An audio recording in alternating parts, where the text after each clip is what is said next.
Hello everybody and welcome back to my channel. My name is Alison, the online piano and the online violin tutor.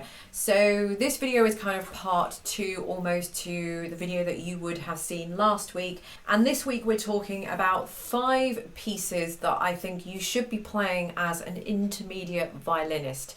Now, as I said at the introduction of my previous video, or the previous video to this part 1, which was pieces that you should be playing as a beginner violinist, there are many pieces that you can play as an intermediate violinist, but these are kind of the main pieces that all good teachers will set their students on, because it's repertoire.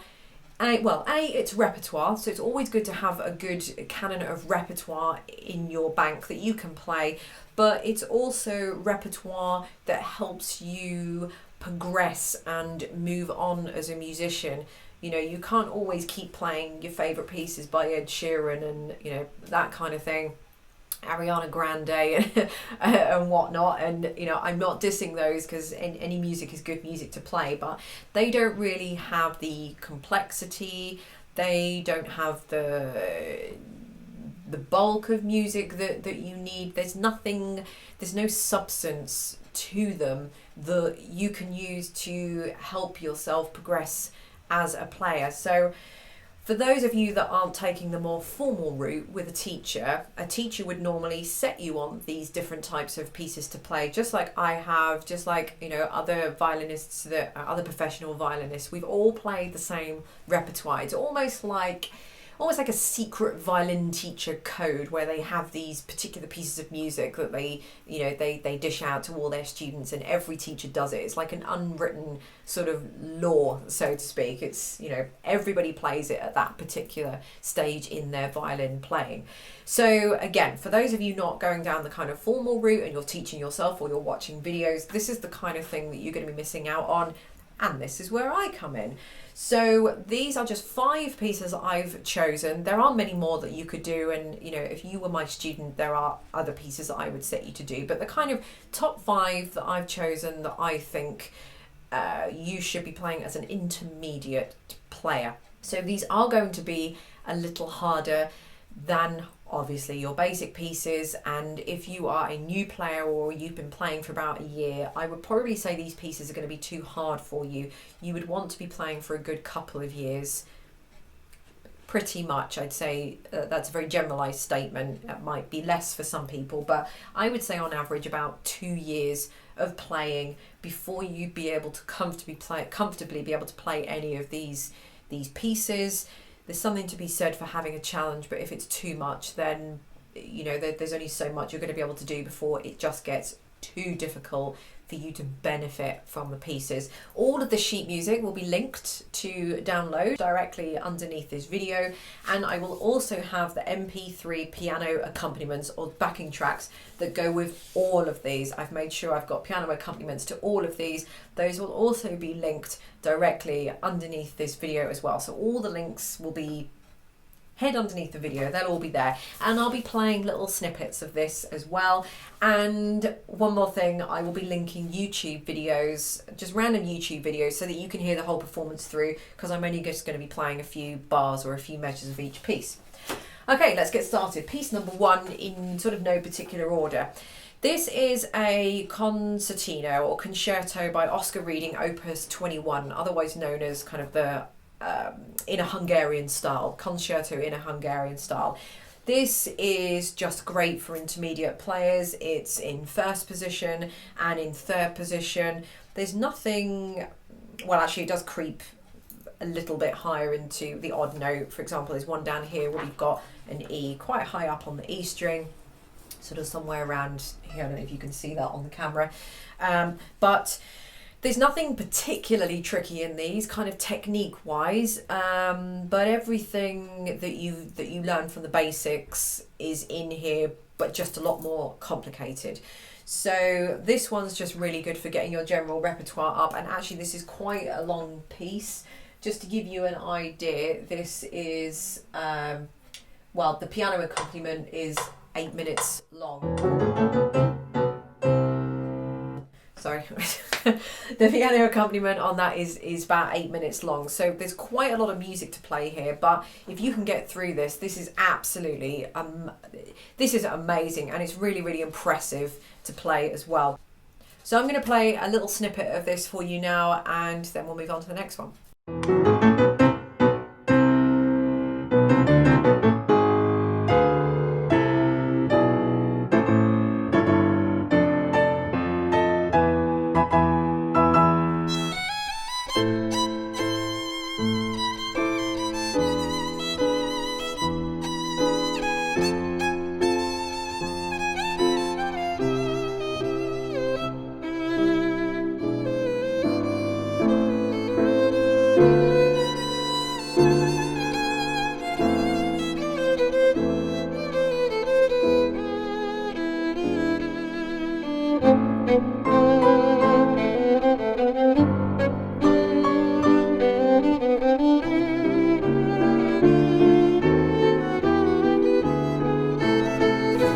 So the next piece we've got is one by Vivaldi. You may very well have heard this. This is Concerto Opus 3.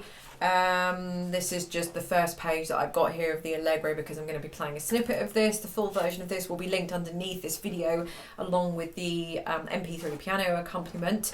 And this is just a really good all-rounder. Again, there's nothing particularly technically difficult in this. This is, I would just say, this is the basics, but just a lot more complicated. So with Vivaldi, it always has a very, very nice tune to play. Everything falls under the fingers. It's in the key of A minor. It's all exactly as violin music should be, which is why you know, as much as people kind of, classical music kind of gets a bit of you know, it gets a bit of a rap about it. You know, it's not cool, and it's not this and it's not that. But, you know, at the end of the day, I think secretly everybody does like classical music. And even though this is very, very old music, everybody loves the chords and the harmonies and the melodies in this. So this is very, very good for very quick and precise finger work, because there's a lot of semiquavers or 16th notes, as you'll see in here. So this is very good for just getting up your playability, you know, or getting your playing and your basic technique up to standard. So I'm just going to play a few bars or a few measures of this for you, but the full version of this, I'll have a YouTube video linked underneath so you can watch this in its fullness.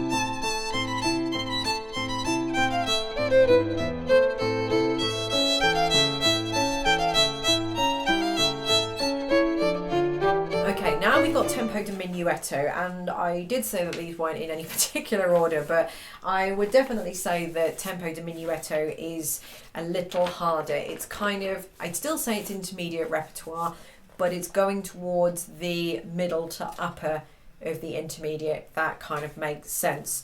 So this is quite difficult because there is a lot of position changes in this, and some of the rhythms can be quite tricky, and it moves at a very, very, very hefty pace. So I remember when I was working on this back when I was much younger than I am now, I did struggle with this a little bit. I just couldn't understand it. I found it very, very, very difficult to understand. So I would recommend that you listen to this a few times so that you understand it. It kind of feels like it was a bit of a weird one. But this is by Paganini and Chrysler. But this is a good one to do because it's very, very good for repertoire. It's very good for bowing. It's very good position changes. And it's a really nice one to play. It falls nicely under the fingers and on the bows. And you can really, really give it some, you know, some welly when you're bowing. It says martelé, so it's sort of like in a style of a I don't want to say a march because it's in 3/4, but it's very punchy. Da da da da da da, you know, so you can really kind of give it some as you're playing. And the second half of that is a little bit trickier because it does move into different positions on much higher up on different strings. So it certainly does have its challenges. There's a few scale runs towards the end there, but overall it's a really, really good piece. So again, I'll have a link to the full version of this, and for now I'm just going to play you a couple of lines.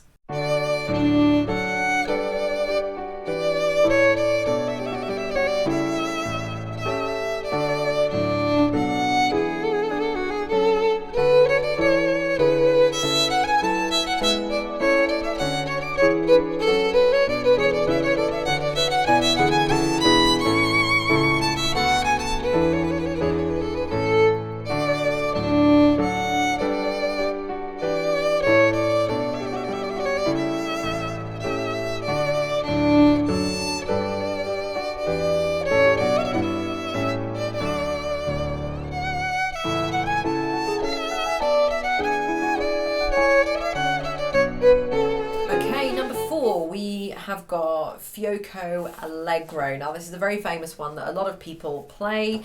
It's very 16th notey, or it's very semi-quavery. There isn't really much let up from that, and it's very kind of old style kind of music. As you can see, everything will be linked underneath for this. Again, this is just very good for getting a lot of your string crossings, A, E, A, E, A, E. So what I mean is something like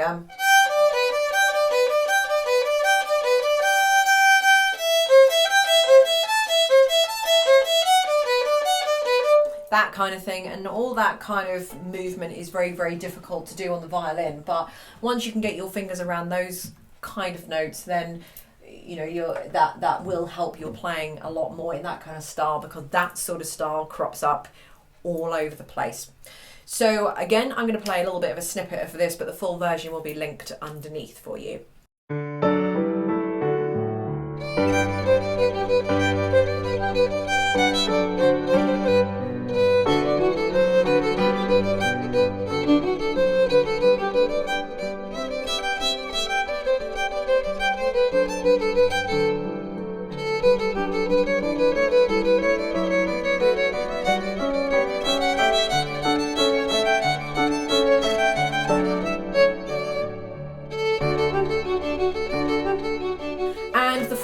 One is Rondeau from Abdelazar. Have I said that right? This is by Purcell. Again, most of you will have probably heard this. This isn't particularly difficult. It's in a bit of a funny sort of, it can be in a bit of an odd key for the violin, but it's not actually so bad. But it is a good, solid repertoire piece to play. Probably not quite as difficult as maybe some of the others that I've spoken about, but it's still difficult in a different kind of way.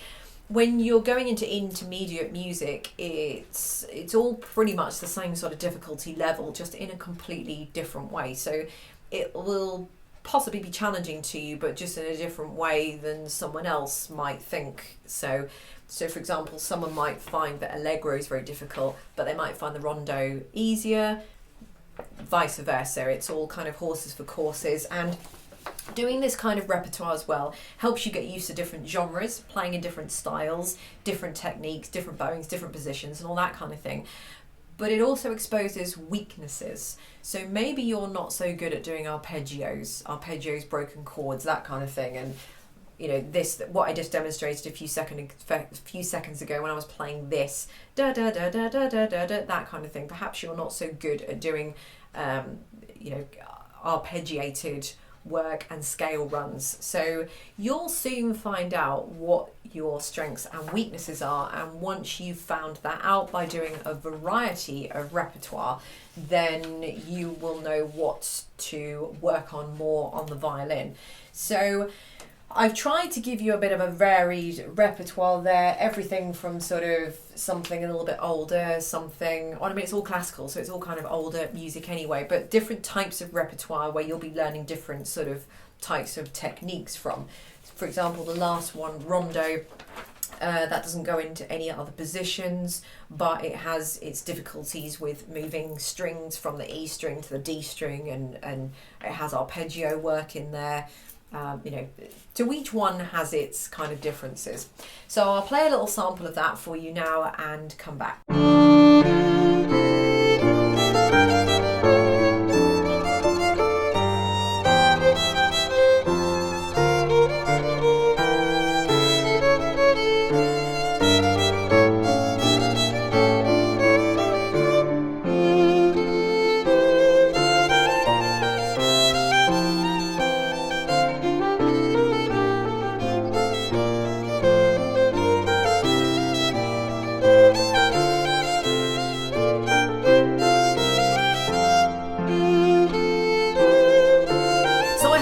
Has been useful to you. I just wanted to give you an idea for those of you who don't have any formal teachings, as I said at the start of this video, about what kind of technique you should and shouldn't do. I feel like I've never really had that on my channel before. I hope you have found this video useful.